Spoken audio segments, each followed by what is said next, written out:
So you have to put a time block in your schedule every day, whether it's 30 minutes, an hour, 3 hours, depending on how many people you have in your CRM. And you don't need thousands, everybody. 250, 500, more than enough. And every day at the allotted time, you have to make your calls. That is real estate 101. And if you do that, if everyone listening, I know you don't believe me. I know you don't believe me. I know you're going to say that's not enough. There's not enough business there. Well, guess what? You haven't done it. So you can't make that statement. And don't tell me you have, because I've been doing this 32 years. I know who you are. However, when you do a CRM the way I'm outlining it, you don't have to do anything else.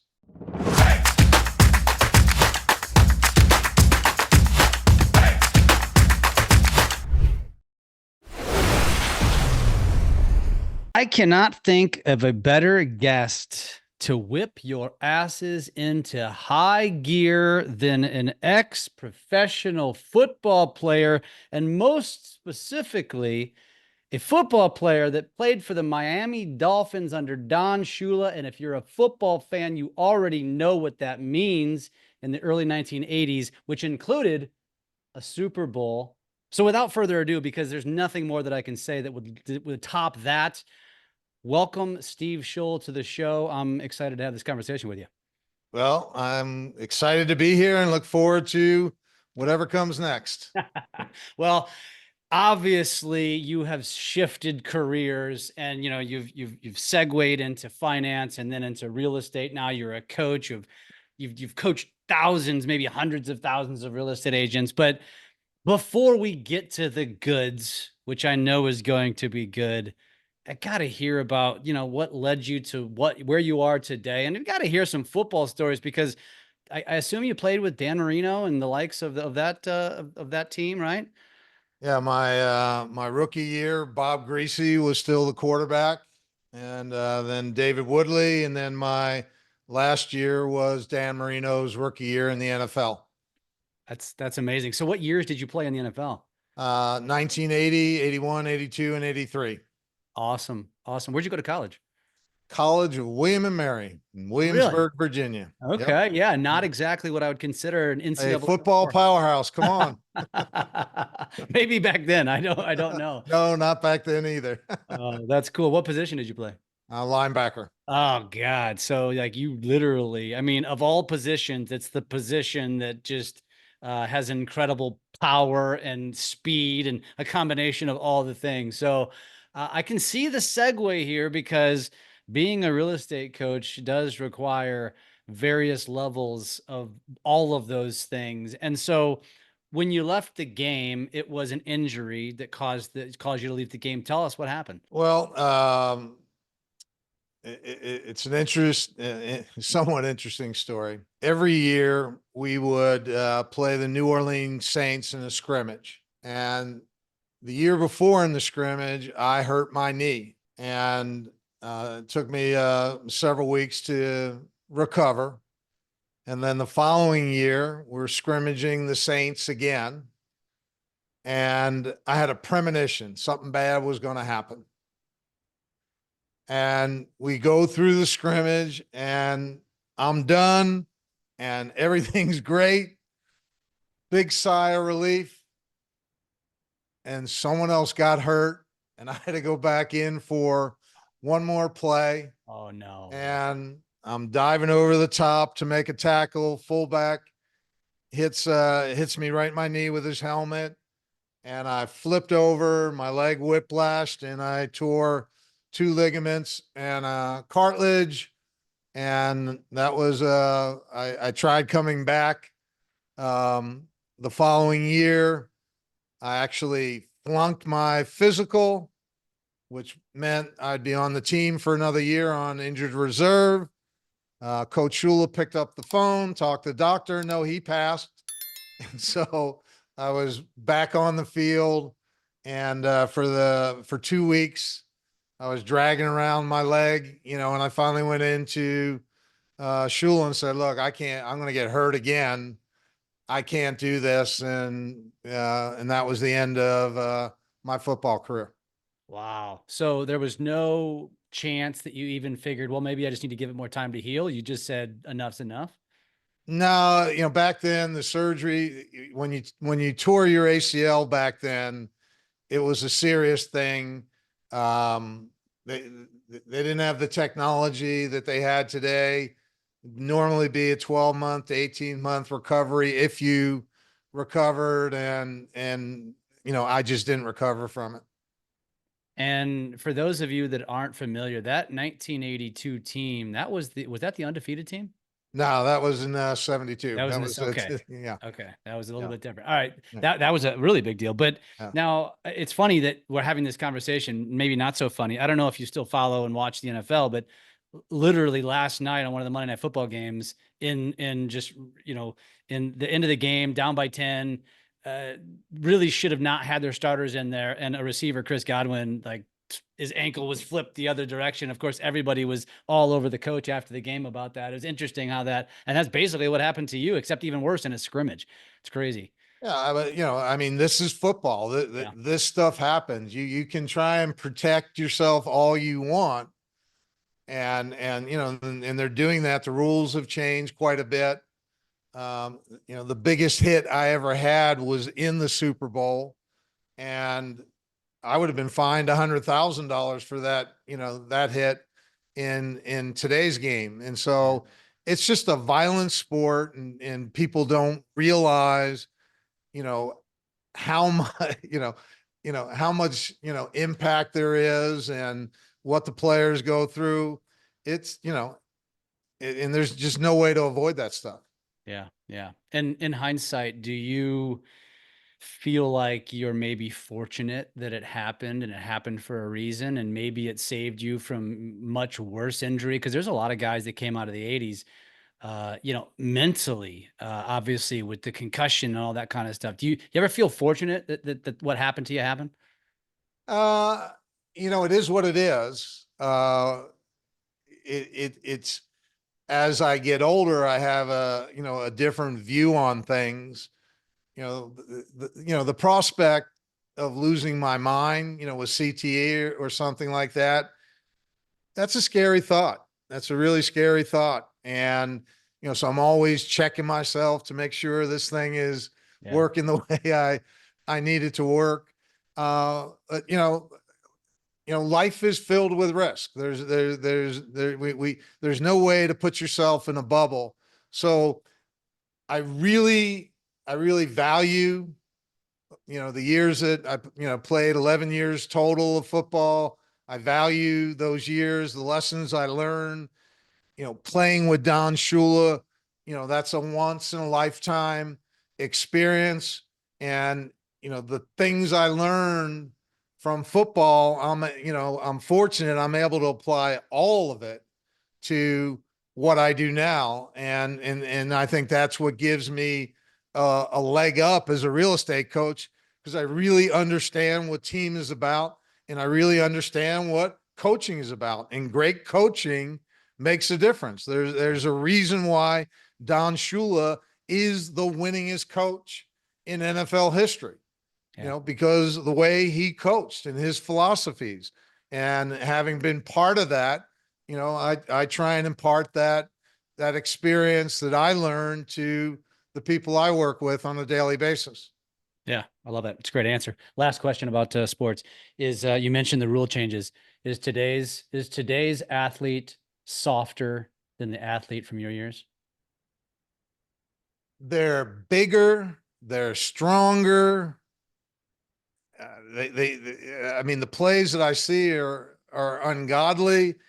However, if you're getting a paycheck for $60 million a year, how hungry can you be? Yeah.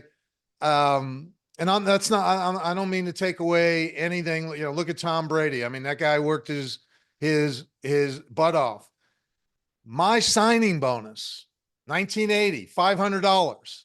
My first year in the NFL, $25,000. Oh, My second year, $30,000. I had jobs in the off season. I worked at at a racquetball court selling memberships. I worked in an advertising agency.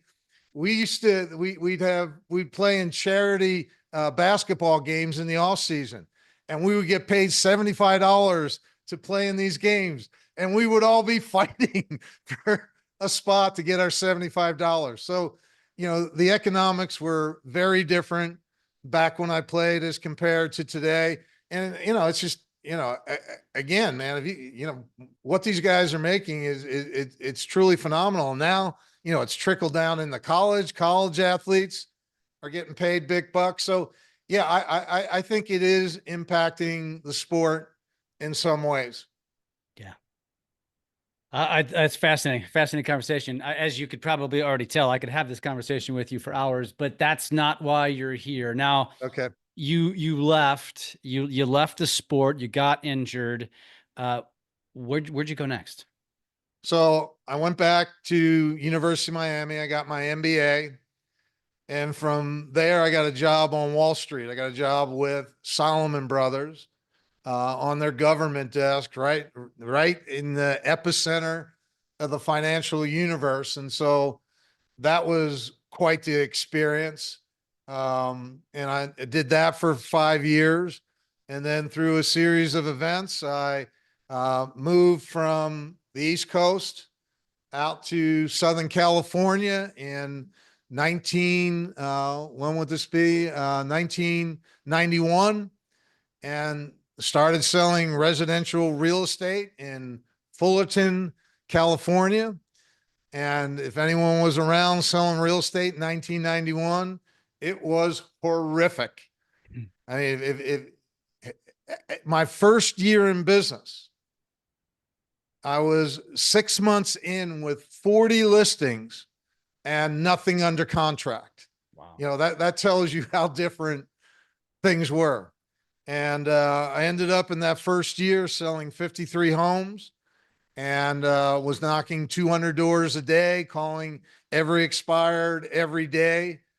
What happened to me, I had listened to an interview, a Mike Ferry interview with two agents from Long Beach, California, Kim and Daryl Rouse, and they were in their second year of doing business, and they were on track to do 100 deals in their second year.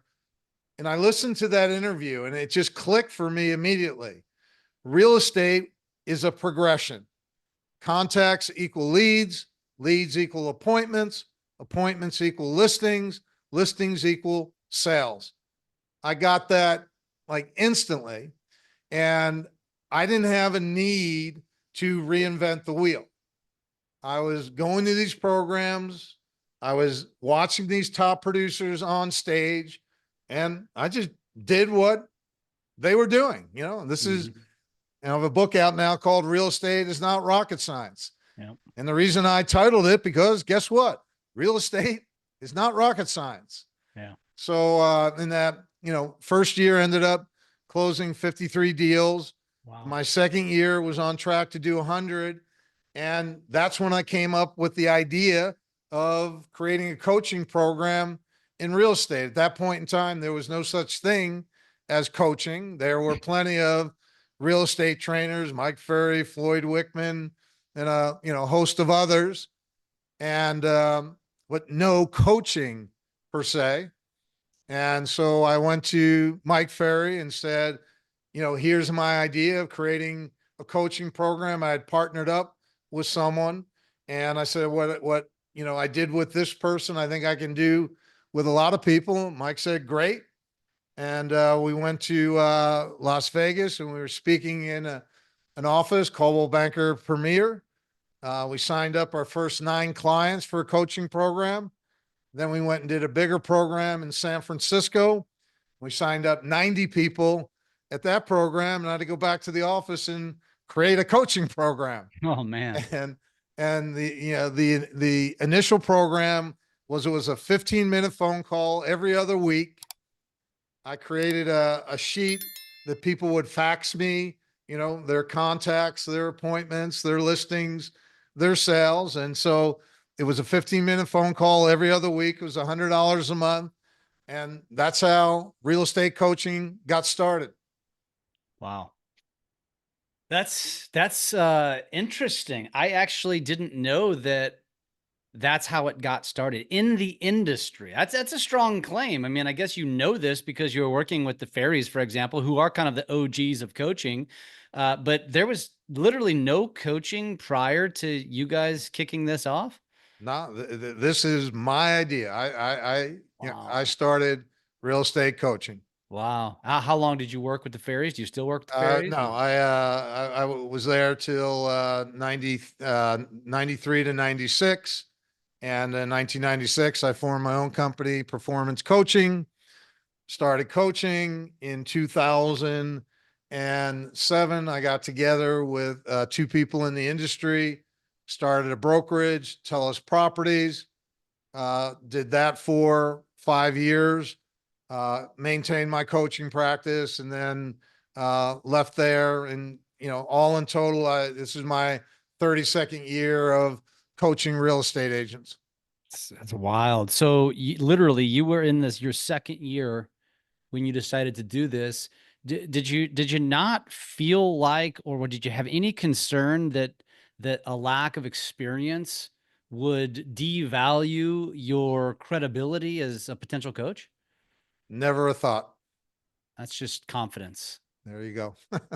I like it. I like it. And so, several questions to unpack from that. But when you went and created the coaching platform back then, and you had, it's funny, you mentioned faxing because that was mainstream, that was normal, really, until probably around 2007, maybe a little after that, that was still common. You were getting, I was in the mortgage business back then. You were getting rate sheets faxed over every day. You'd wait by the fax machine. I know to many people listening to this, they're thinking, oh my God, you guys are old.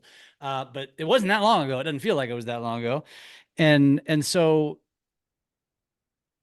how would you say that the coaching that you built from day one differs from what it looks like today? Well, it's 180 degrees different. Mike Ferry was a prospecting guy. He did not believe in repeat and referral business. And the way I learned real estate, when I got in, you had four choices: knock on doors, cold call, expired listings, for sale by owners. That was it. Mm-hmm. Everything else did not count. You couldn't do open house. You don't do open house, past client. None of that counted. The only thing that counted was prospecting. And so there was no way I was going to cold call. And for sale by owners, that did not appeal to me in any way, shape, or form. And by default, that left knocking on doors and expired listings, both of which I did not want to do. Nobody wants to do this stuff. However, from my sports background, I understood it's not about what you want to do, it's about what you have to do. So, started out knocking 25 doors a day. And when I got to 25 a day, 5 days a week, then I bumped it up to 50. And when I got to 50, I bumped it to 75 and moved it all the way up to 200 doors a day. And then every day I would call every single expired listing. And if I, didn't reach them, I'd print out the expired listing on a paper, kept it on my desk, and would just call every expired every day until I either got a hard no or an interest. Back then, there was no such thing as a CRM, did not exist. Had to go out, hire a computer programmer, cost $10,000 to build a CRM. He put that together. So we had that CRM. So all the leads that I got from knocking on doors and the expired listings all went into the CRM. I was just textbook right from the beginning. Put everybody in, put them on a program, knocked on my doors, called my listings, made my CRM calls every day. And how different it was back then, because when you think about what a CRM does today, I would say it predominantly focuses on digital communication, whether it's text or email. And back then that didn't exist. Didn't exist. So it's And like, I guess, maybe writing letters, right? I mean, like well, that's mailing something. where I started. Again, dating myself. I'm an old man, 66 years old. In the beginning, we had a little index box with index cards, and then you had 1, 2, 3, 30 representing the 30 days of the month. And you would make your little note on the index card and put it in. And then, if it's the fifth day of the month, you pull out the cards. And when I got a lead at the door, I'd write a handwritten note. Mhm. In fact, that's that eventually, that's why I ended up hiring someone to build this program, because I had too many notes to write every single day. Yeah. It got too time consuming. Yeah. So, technology today for today's agents, it's not different in the sense of what it does. It just does it so much, in such a better way and so streamlined. And, getting back to your question, what's different, you know, what I've learned over this 32-year period of time is that real estate is a repeat and referral business. And that's what I coach to every single day. It's not about prospecting, it's not about getting new people. It's about building a repeat and referral pipeline. And this business, again, when I first got in, it was all about how many people you could talk to every day. It was all about contacts. And one of the great things when I got into the business, right or wrong, Mike had this thing. If you weren't selling 50 homes a year, you were a piece of crap. You were worthless. You did not exist. And and so I got it drilled into me. Hey, you got to sell 50 homes a year. And the way to sell 50 homes a year, you got to talk to 50 people a day. Not easy. Not easy, anyone. No, no. All right. So, that was my training. Today, it's all about staying in touch with the people and the people that you've done business with. So it's a very different way. It's all about, rather than going out and making contact, it's about cultivating relationships. So my coaching practice is evolved 180 degrees from where I began. Yeah. However, it was a good beginning because it really taught me the fundamentals. Yeah. There's nothing, anyone who's listening to this, whether, you're new, whether you're 10 years in, whether you're 30 years in, there's nothing comfortable about real estate. Yeah. Nothing. Everything that you have to do in order to be successful in this business, it's uncomfortable. Whether you're knocking on a door, whether you're making a cold call, calling expired listing, whatever you're doing there, or cultivating relationship. It's not natural to, take someone who's a complete stranger, do a deal with them, and then form an ongoing relationship. That takes a big commitment of your time, your effort, your energy. So there's nothing in this business that's comfortable. Yeah. And that's where I feel like I had a leg up on people, because in sports, there's nothing comfortable. You got to go to practice every day. You've got to do the things that you don't want to do in order to get better. And so that's life. Yep.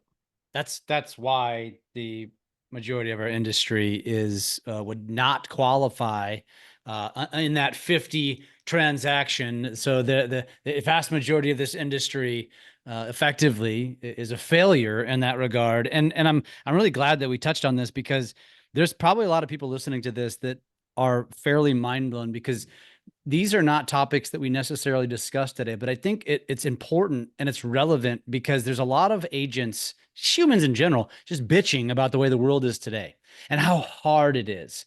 And when you really put the context to it, and you talk to somebody who's been around the block, and you talk about how it used to be and how many trees you had to kill just to maintain your database that now is effectively done for them, and they can ask a robot to do half their job for them. Anybody who bitches about how hard it is today, frankly, and I'll say it, you don't have to, can kiss my ass, because it was a lot harder back in the day than it is today. Now, there's probably more competition, but if you just work hard, and I'm sure you can attest to this, you're going to have a leg up because very few people want to put in the effort. And that's where I want to segue this conversation is you were a pioneer. You were a pioneer for coaching. You were a pioneer that I think a lot of agents don't even realize was pioneered, which is to focus on your past customers, which I think today is what the majority of agents do. You ask most agents, they say their business is derived from referrals, right? Okay, That's their sphere. I want to jump in there for a Please. second. And that's reality. If any agent goes out and they look at where their business comes from, 50% or more, some is going to be 60, 70, 80, 90, some is going to be close to 100%, is repeat and referral. Yet, so many agents are still focused on trying to go get new business. And CRM is your most powerful business building tool, and yet it is the most underutilized tool in this business. Mm-hmm. It's CRM. When I always used to marvel at CRM because for most agents, CRM was just a dumping ground. Just put everything in your CRM, no matter where you get it from, no matter what it is. Stick it in there. Every once in a while, send out a mass generic email and then hope and pray you get some response. That's how most people use their CRM. And that's not how you use CRM. There's three parts to CRM, and everyone needs to listen to this. Part number one, get the right people in. Well, who are the right people? The right people are the people that you're committed to reaching out every 90 days in person or by phone. Text and email don't count. I've got to be willing to pick up the phone or go meet this person every 90 days. That's the only people that get in my CRM. That's part one. If I'm not committed to reaching out every 90 days, then they don't get in my CRM. Part two, I've got to get everybody on the right cadence. And for the people you know and the people you've done business with every 90 days, that's the cadence. And so I've got to be committed. And in the CRM, you set it up that way. And every 90 days, you're reminded. You don't have to remember everything. And then the third part of CRM, it tells you who to contact every day. And guess what? Those are the people you have to contact. So you have to put a time block in your schedule every day, whether it's 30 minutes, an hour, 3 hours, depending on how many people you have in your CRM. And you don't need thousands, everybody. 250, 500, more than enough. And every day at the allotted time, you have to make your calls. That is real estate 101. And if you do that, if everyone listening, I know you don't believe me. I know you're going to say that's not enough. There's not enough business there. Well, guess what? You haven't done it. So you can't make that statement. And don't tell me you have, because I've been doing this 32 years. I know who you are. However, when you do a CRM the way I'm outlining it, you don't have to do anything else. You don't have to do anything else. You can, and I'm not saying don't. I'm just saying you don't have to. Yeah. So I think I know the answer to this question, but I'm going to ask it anyway. What's the best CRM? The obvious answer is the one that you use. That's the best one. Yep. The one that we recommend is, if you're at Compass, they have their own. Some companies have their own CRM. Yep. And if I'm at Compass, I'm going to use the Compass CRM. If I'm not there, the one we recommend is Follow Up Boss. Got it. Which our audience is very familiar with. So that's not anything new. Now, as we talk about doing, CRMing, we'll use that as a verb. Right. You mentioned it's not about the quantity of people you have in the CRM. And that really is typically a product of your experience or years in the business. The longer you've been in the business, the more people you're going to have in the CRM. But so the agent listening to this that might be relatively new, that's only done a handful of transactions over a couple of years, or 10, 15 transaction, doesn't come from a massive sphere of influence. How do you talk them off the ledge or the objection of saying that I don't CRM because I've only got 50 people to put in it? It just doesn't seem like it's worth it. Right. And what I say to that person is, then you don't understand that this is a repeat and referral business.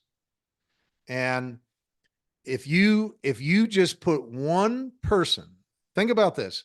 If I put one new person in my CRM per day, at the end of year one, I have 200 people in my CRM. So in 1 year, and all of you can add one person into your CRM.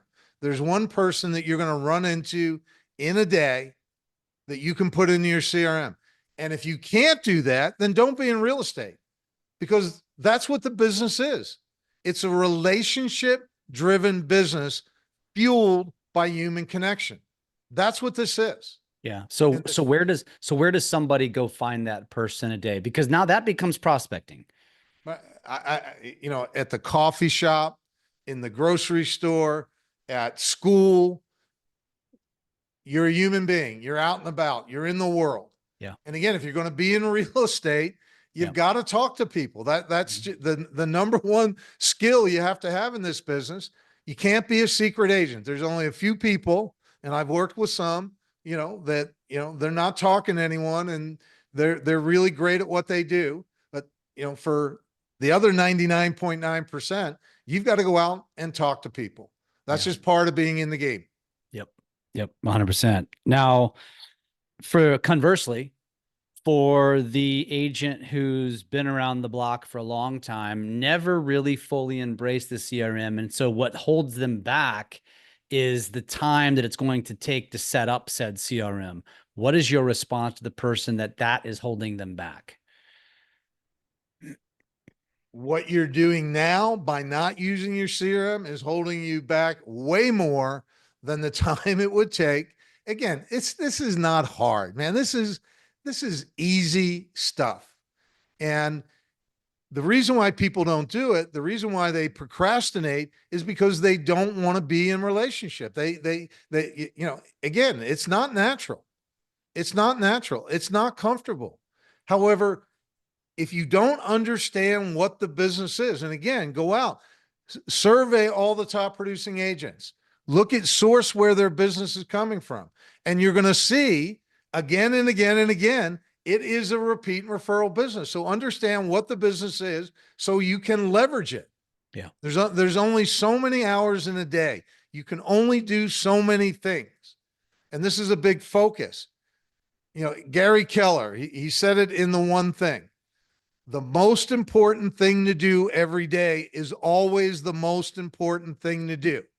And it's not about getting everything done every single day.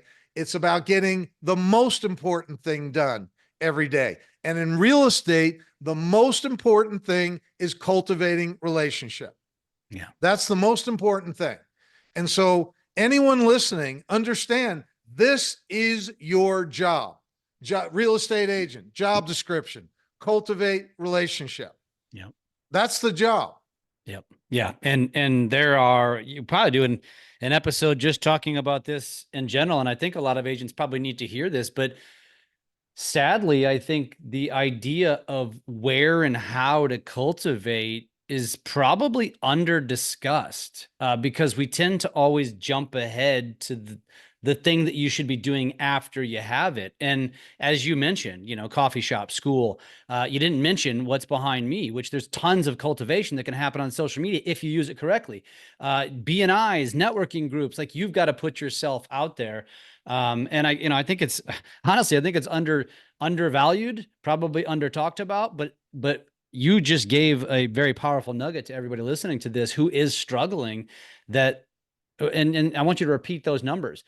You should add one person to your CRM How many days a week? How many Just days a year? one a day. After year one, you got 200 people. And you got 200 people, you're good to go. You're good to go. And, there's 8 billion people on planet Earth. Go talk to somebody. Yeah. They're out there. And that's if you're doing it half-assed and not even doing it 7 days a week, because 200 days is less than slightly under 5 days a week for the entire year. It shouldn't be that difficult. And if you put yourself in the right rooms, you should be adding 2, 3, 4 people in that one day. If you're, the challenge agents have, and again, this is the advantage when you play professional sports. You learn it's not about your feelings. You don't do things based on how you feel. You do things that need to be done, period. And that's just life. There's no way getting around this. If you think I played in a Super Bowl, I worked on Wall Street, Solomon Brothers, epicenter of the financial universe. If you think I wanted to be knocking on doors in Fullerton, California in August in a suit and tie, sweating like a pig, if you think I wanted to do that, guess what? You are wrong. I never wanted to knock on a single door. If you think I ever wanted to pick up a phone and call an expired listing when they're getting 100 other phone calls from another 100 agents, if you think I ever wanted to do that once, guess what? You are wrong. Yeah. It's not about what you want to do. It's about what needs to get done. And I'm not making this up. This is just what the business is, period. Yeah. And if you don't want to do this, then don't be in real estate.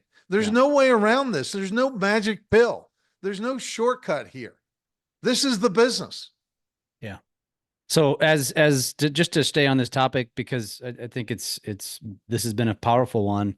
As it relates to the CRM. Now, can you go a little bit deeper for someone who says, all right, Steve, sold. Like, I've not done it. I'm going to apply some of these basic principles. I'm going to take this serious. Now, can you give me a recommended cadence? Every 90 days. Every 90 days. Which is what? Just one touch? One touch. That's it. That's it. No emails, no texts, no. I mean, you can do all those things and there's nothing wrong. However, I'm a big believer in the basics. I'm a big believer in the principle of reduction, meaning stop watering down your life with all this meaningless stuff that doesn't amount to anything and boil it down to what's most essential. And if I reach out by phone or in person every 90 days, and if I get a voicemail, I'm leaving a message. Hi, it's Steve, just checking in to see how you're doing. If you're not too busy, feel free to reach out. And that counts. That's my 90-day check-in. And I can follow that up with a text or an email. However, I got to pick up the phone. And all of you people who say nobody, uses the phone anymore, bullshit. All right. Call me old school, call me whatever you want. It's a relationship business. You got to talk to people. So pick up the phone or see them in person every 90 days. If I do that, I'm good to go. And all right, next question. What do you say? You say hello. That's what you say. It's not a real estate call. It's a human being call. You're checking in. If they want to talk real estate, they're going to bring it up with you. All right. You're not calling for a referral. You're not calling to get business. You're actually checking in. Why? Because it's a relationship and that's what you do. Yeah. Yeah. That's, look at it like you're a friend. All it is. Treat them like a friend.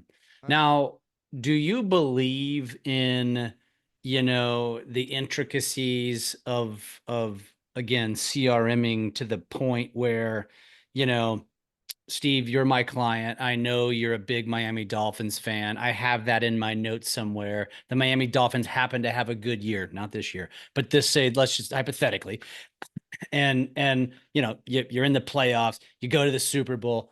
Are you pulling from things like that to enhance maybe the communication or the relationship that you might have with somebody by knowing, when their birthday is, when their anniversary was, what their pets' names were, what their kids, what their kids' sports are they're into, what their hobbies are, what their favorite sports teams are? Do you preach anything like that, or is that something that's really too advanced beyond what is necessary? I'm just happy if they have a CRM. Okay. let's not get let's not get ahead of ourselves. Now, I will say this: having the home anniversary date in there, and having that in there, yes, I vote for that. Having a birthday, that's a good thing also. However, in all seriousness, if I just reach out every 90 days by phone or in person, that's all I need to do. Everything beyond that is extra. And I don't want the extra things to get in the way of doing what's most important. And I haven't had a to-do list in over 20 years. And, I see agents all the time with, these to-do lists a mile long. And it's not your to-do list, it's your list of things that you're never going to do. And you just keep writing down one thing after another that you're never going to do. And understand that everything on your to-do list is screaming at you, when are you going to get to me? When are you going to get to me? And it's sucking life out of you. And again, one of my life lessons, the conclusion that I've come to, is if I can't remember to do it, then guess what? It's not that important. Yeah. It's not that important. The other thing that I've learned is if I get to the end of the week and something's not done, that just means, again, it wasn't that important. Again, and Gary, I give Gary Keller credit here. All things don't matter equally. All things don't matter equally. The goal every day is not to get everything done. The goal every day is to get one thing done. What's most important? And I'm going to hammer this point home. What's most important in real estate is cultivating relationship. As long as I'm doing that every day, and I got to do it in a time block, can't just do it whenever I feel like it, because it's not going to happen. If you would see my calendar, every 30 minutes is time blocked, Monday through Friday. And most people look at my calendar and say, "Oh my God, that's the worst thing in the world." To me, it's total freedom, because every day I wake up, I don't have to think about what I'm going to do today. It's right in front of me. It's right in front of me. And that's what's most important. And then all the work things that I have to do, I do in between an appointment, meaning if a call ends a minute early, I've got 60 seconds to get something done. I get all my work done in those gaps during the day. So I'm a big, big believer in time blocking. Yeah, yeah. Again, we're going back to real estate is not rocket science. Now, one of your other books is called The Full Fee Agent, which is super relevant topic in today's world based on what's happened over the last 12 months. And, one of your interview topics that your team shared with me was, how to be a full fee agent, or how to talk to agents about commission, which has become very hot, a very hot topic. And I would argue some agents are probably tired of hearing about it. Some agents probably haven't applied enough attention to it. What is your advice to an agent who's struggling in this quote unquote new world that now has been created? What I truly believe is this is an incredible time to raise your fees. If you weren't getting a full fee before, the door is wide open now to getting a full fee. Think about a seller. They're used to paying 5%. Now, let me back up for a second. this is a passion of mine, getting agents paid their full fee. This is, of all the things I coach to, this is probably one of the most important things that I coach to. And I've been doing this for a long time. And let me say this, every agent who's getting a full fee, and I look at a full fee as 6% or more, keeping 3.5% on the listing side. That's what I call a full fee.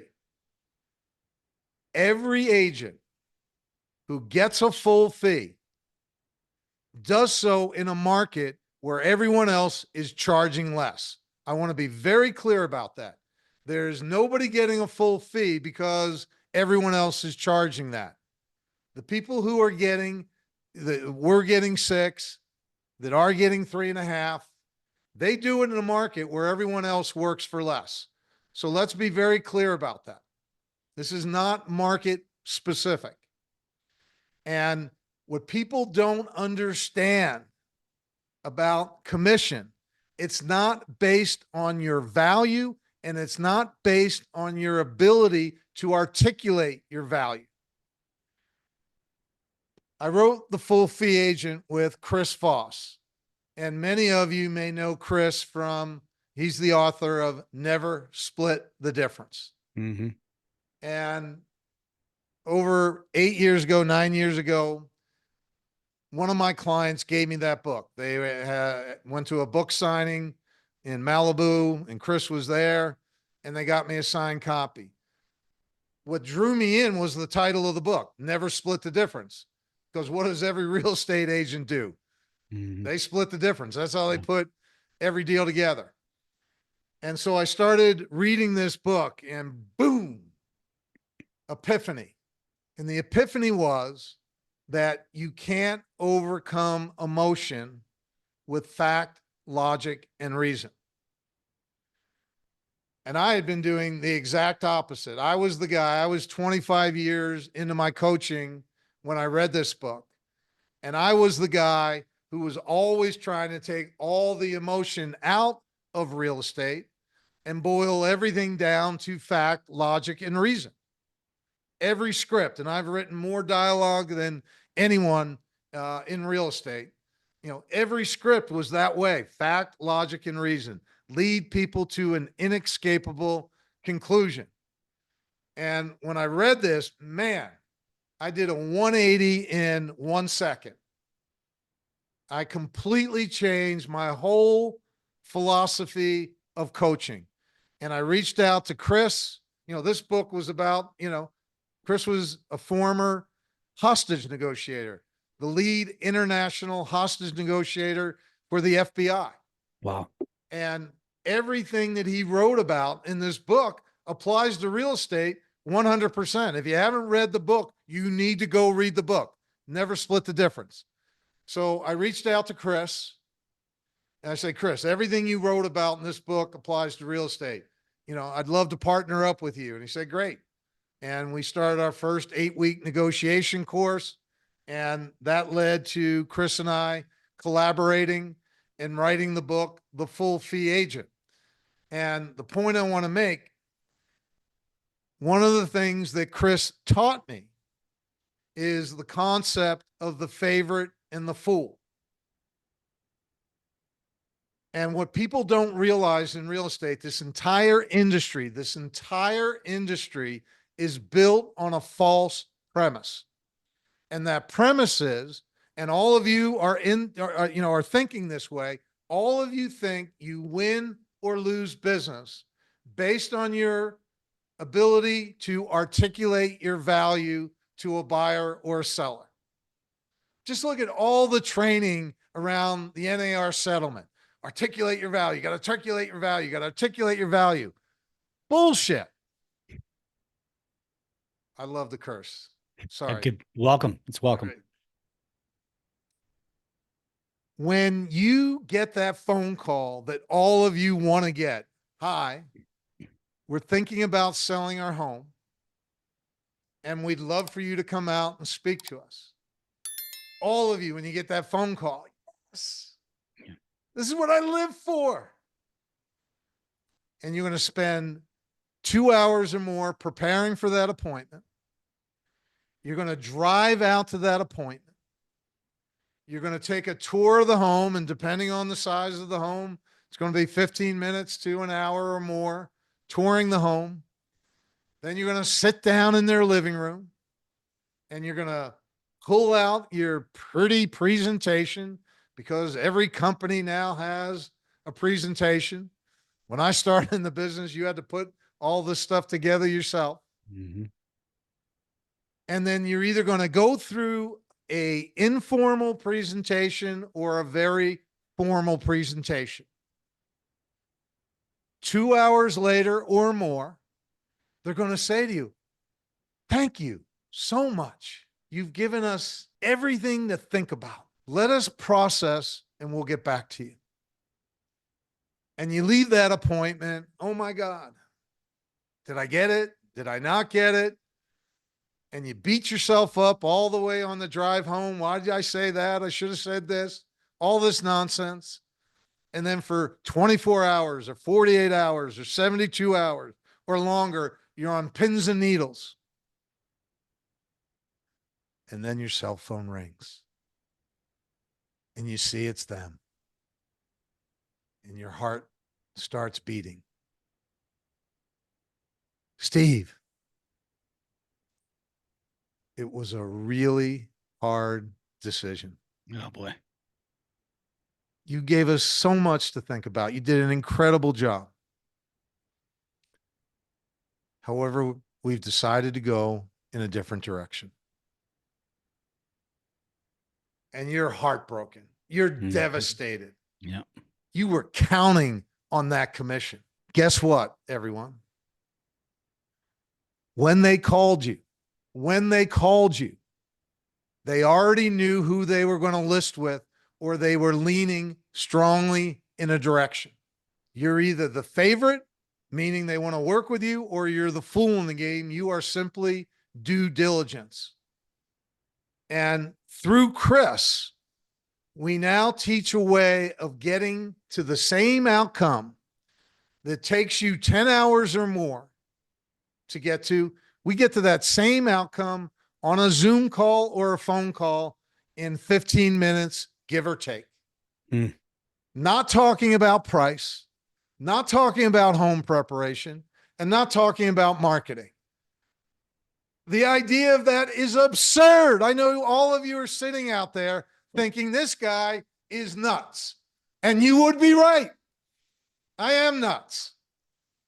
However, I also know what I'm talking about. And, we're into doing this for over 8 years now. And the clients who take the coaching are in a 15-minute Zoom call or phone call. They find out whether they're the favorite or the fool. And this is before, I don't go to the house. This is replacing I that. don't go to the house. Yeah. I've never seen the house. I've never met these people if I haven't done business with them. And so what does that 15-minute phone call entail? I'm glad you asked. Okay. There's a framework to the call. And the framework is simple. Is there a deal here? Is there a deal here with me? Do I want this deal? The progression of the phone call is this. You're going to start out asking them, tell me a little, let's say it's a seller, tell me a little bit more about what's going on. First of all, let me back up.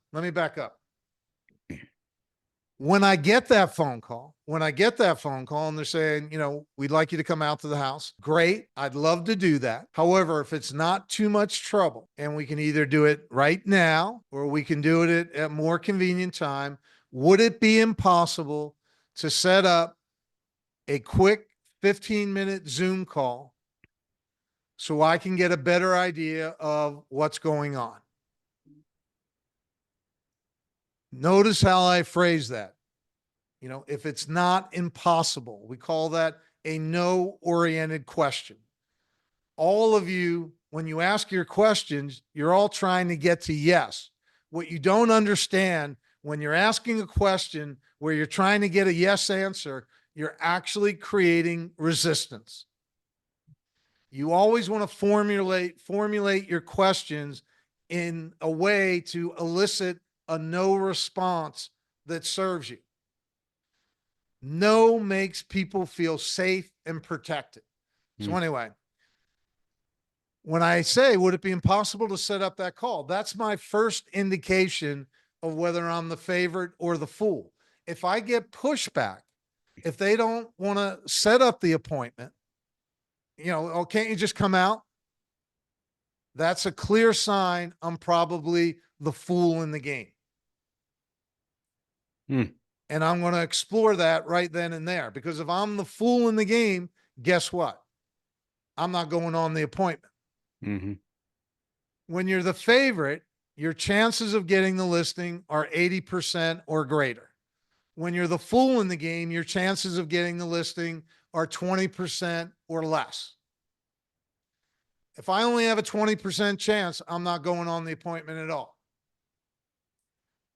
So, assuming they say, yes, we can do that, the progression of the call, I'm going to ask them a little bit more about what's going on. I'm going to find out what is the dream? What is the fantasy? If they could win the lottery, what would that look like?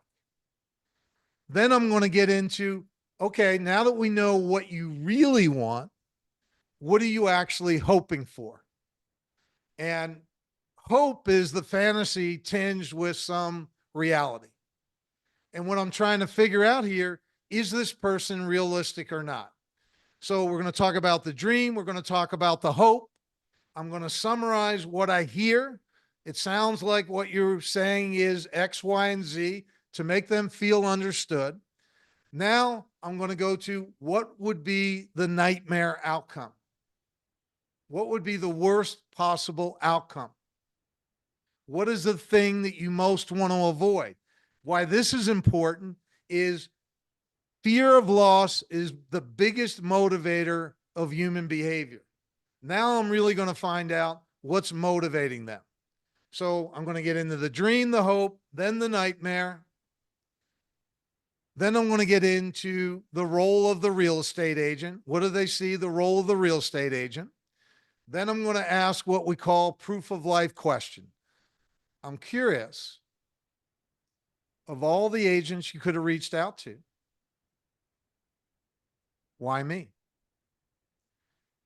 And now we're going to get to the truth. I'm either going to get a robust response to that.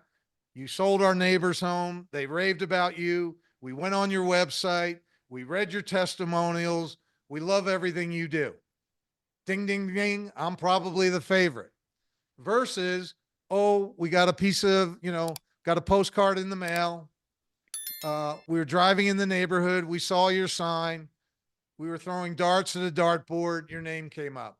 Ding, ding, ding. Probably fooling the game.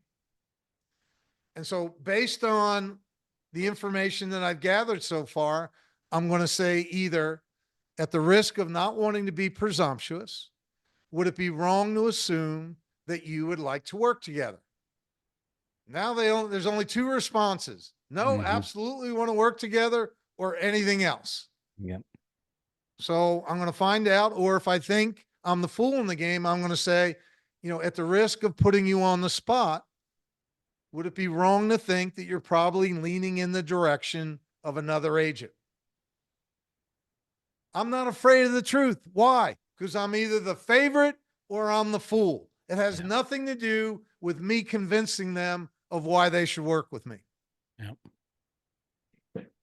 And this 15-minute phone call is not only a massive time saver, it's obviously going to create that efficiency and effectiveness to allow you to probably work through even more clients, correct? I mean, it's, how damaging is it to get that phone call, prepare, go out to the property, tour the home, give a presentation, wait to get an answer, and not get the listing? What does that do to, your guts? Yeah. Tears you up. Yeah.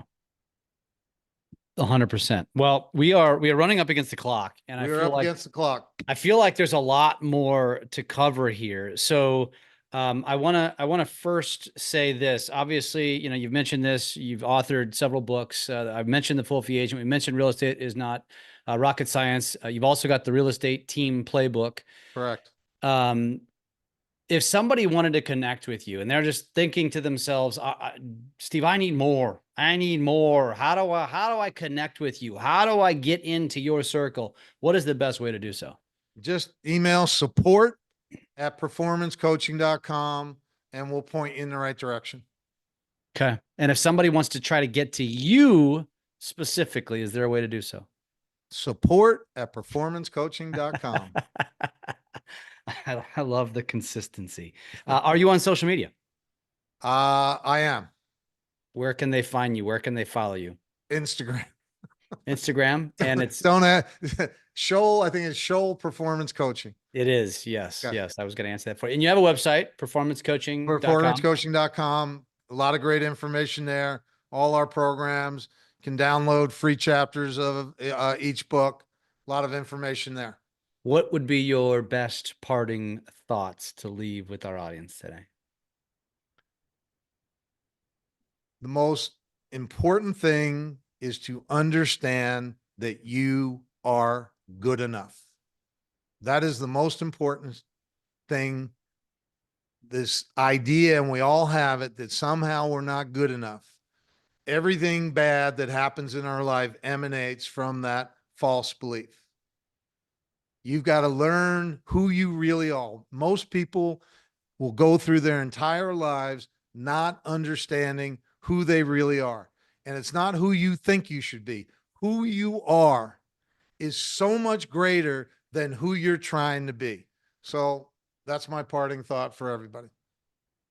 Steve, it has been an absolute pleasure and an excellent conversation. And it is very clear that your passion shines through. And I'm sure your coaching clients can probably attest to the power of what they receive when they work closely with you. So I hope some of our listeners follow through and reach out to you and, get their ass kicked by a former NFL linebacker. Thank you very much for having me today. Greatly appreciate it.